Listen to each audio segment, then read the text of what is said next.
The PlayStation, announced to the world in a manner that shattered Sega's lead in the home console market and forever crippled their chances of dominating it.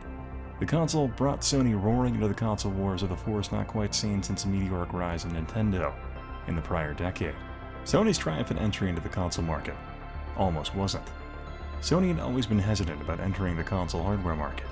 They had tried once before, but Sony was burned in a deal very publicly by Nintendo. So for a time, Sony was content just making chips and other parts for consoles, and not weighing into the fray with a full console. But thanks to the valiant efforts of Ken Kutaragi, the PlayStation was pushed forward within Sony, and Sony was convinced to launch the system on their own. Sony, along with poached staff from Sega and Nintendo, took the home console market in a spectacular display of marketing and knowing where the gaming industry was headed in the mid to late 90s. The home gaming realm had been mostly dominated by 2D game styles. There were 3D games, but they were not the main staples of the home console experience. The PlayStation was the first affordable home console to provide a smooth 3D experience at a price point that could be obtainable by the American consumer. Systems like the 3DO were the first, but at significantly higher price point often kept it out of the hands of your average gamer, and instead into the realm of hi-fi electronics. The PlayStation brought the high-end brand of Sony to the game space, and it worked. Sony did what no large company had done before. It dethroned the established game makers, and began to rule the space. NEC had tried years before with the TurboGrafx 16 in North America, and failed dramatically because they didn't give the system the support it needed to make even a dent.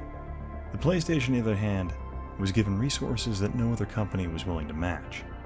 Sega even went as far as to launch their Saturn console early to try and beat the PlayStation to market, but that only had the result of alienating Sega from a large number of retailers, and all but guaranteeing the Saturn's defeat to the PlayStation in North America. The PlayStation had a 3D focus, which made it stand out among the consoles it faced off against.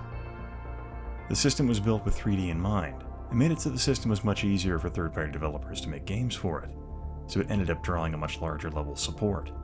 The Saturn, on the other hand, was a very reactionary design to the PlayStation. The Saturn was built originally as a 2D powerhouse. But once the specs of the PlayStation came out, Sega began attaching more chips to the Saturn to try and make it match the PlayStation. But that had the result of the system being more difficult to make games for. And the clear winner of that situation became the PlayStation, with many former Sega loyalists jumping to the new Sony platform. The PlayStation went on to dominate that generation of consoles, and it also established Sony as one of the dominant forces.